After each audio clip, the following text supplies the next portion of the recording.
Just like many other consumable products, coffee and your preference in coffee can be subjective. So how do we assign value to coffee if everyone has a different opinion? There's nothing wrong with having a different opinion. You could choose a particular kind of coffee because of the branding or because of some nostalgic feeling that you had when you were growing up that draws you back to that specific coffee. But at the end of the day, people like myself as a coffee roaster want to make sure that we are providing our consumers with the value that they're paying for. Now, the coffee industry does that a couple of different ways, but the primary way that we're going to talk about today is the moniker specialty coffee. And what does that mean and why it matters? Today's episode is sponsored by Cold-Blooded Caffeine, your specialty coffee roaster with a wildlife conservation mindset. If you're looking for any coffee, tea, or related products, check us out today at coldbloodedcaffeine.com. And just remember, a portion of every sale goes back to wildlife conservation initiatives in coffee-producing countries. So what exactly is specialty coffee? Well, at its basis, specialty coffee is a coffee that scores 80 points or higher on a 100-point scale. So it puts it in the top tier of coffees in the world. And this grading is done in accordance with quality standards of a particular country. For instance, the Specialty Coffee Association here in the United States that regulates trade of coffee worldwide. And those graders are certified in certain aspects, such as like a Q grader course, to be able to grade consistently across the board and be able to determine the quality of a particular coffee. Now I'm going to read a quote here from the Specialty Coffee Association, and it states that specialty coffee can consistently exist through the dedication of people who have made it their life's work to continually make quality their highest priority. Now, what all that means is that each member of the supply chain, from the coffee farmer themselves all the way to the consumer, and of course, myself being a roaster, have a part to play in the quality of that product. So if any one of those members of that supply chain falls down on their responsibility, the entire respect of that specialty coffee name goes away. Now that we have a definition of what specialty coffee is, we can talk about why that's important, starting with the consumer. So the consumer can take assurances in these regulations that are put in place by these organizations that specialty coffee and the price that's being paid for that coffee is justified in the quality that's put into it. So the consumer gets a higher quality product where you get a lot more of the subtleties and the tasting notes as opposed to what you would get with a commodity grade coffee. And these nuances within the tasting notes are influenced by several different factors, including the altitude in which the coffee was grown, the soil composition of where the coffee was grown, as well as the roasting process that the end roaster uses to get it ready for consumption by the customer. Now, in general, coffee tasting notes can be a little bit difficult for the beginner to understand. A question that we get a lot is, does this mean that my coffee has been artificially flavored? No, this is a roaster's interpretation of what that coffee tastes like to them. Usually there's also tasting notes that are being given by the producer as well as the green coffee importer.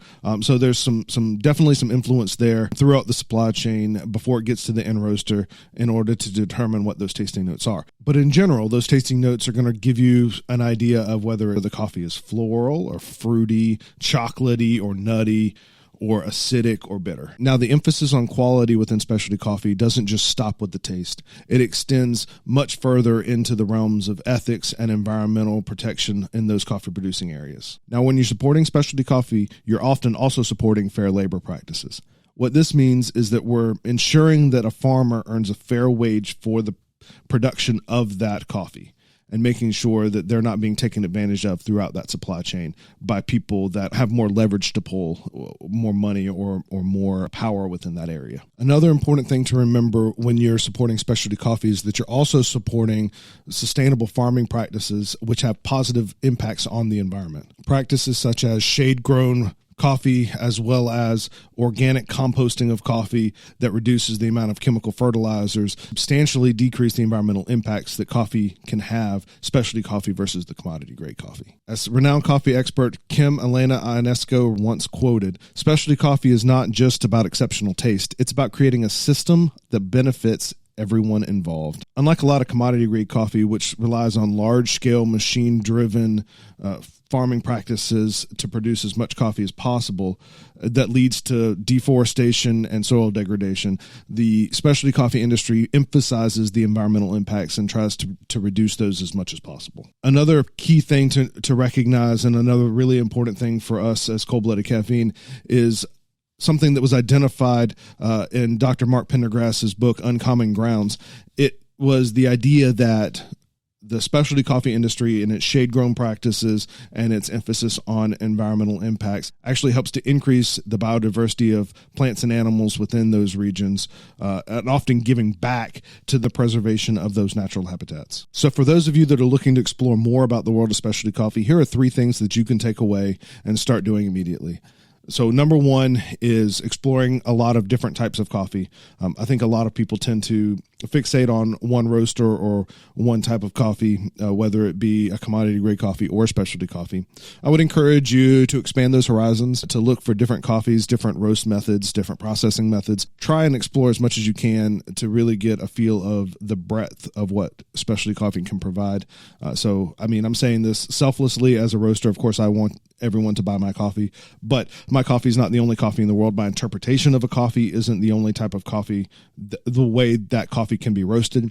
So I encourage you to explore different ways, different roasters, different processing methods, and things like that to really get a better understanding about specialty coffee. Number 2 is to look at different brew methods. So the way that you brew coffee, of course, has a major impact on the overall flavor of that coffee. And one thing that you can do is try the same coffee with different brew methods to see which is best suited for that specific coffee from that specific roaster. So things like espresso roasts tend to be really, really good for espresso. Like the roaster decided that that's what they were trying to approach when they started roasting that coffee. They wanted a coffee that would be good for espresso, but that doesn't mean that that's the only way that coffee can be used. So try it out on a French press, try it as a pour over, try it as a drip, try it as a cold brew. See the way the coffee changes as you change those brew methods. And the last thing is, don't be afraid to talk to other coffee enthusiasts, whether it be other people in the hobby that just enjoy a good cup of coffee, whether it be roasters or baristas or other coffee professionals, particularly coffee professionals. Coming from one, I love talking coffee with people. So I've never really met a coffee professional that has gotten tired of talking about coffee. So don't feel like you're putting us outside our comfort zone or putting us in a bad position if you want to talk about coffee or you're going to annoy us or anything. We love talking about coffee. Every coffee enthusiast, every coffee professional that I've ever met has loved talking about coffee. So feel free to reach out to anybody. I'm not just saying just me. I mean, you're welcome to contact us either by YouTube or send us an email, and we would love to talk to you about coffee. But reach out, join a community, join a network of people that are really interested in coffee. Your knowledge is going to just explode, and you're going to just learn so much about so many different nuances of coffee that you didn't even know existed. So I hope you enjoyed this video as we dive deep into the nomenclature of specialty coffee, what that means and why it's important. We're going to be doing some more of these types of videos, going in depth into specific coffee related information.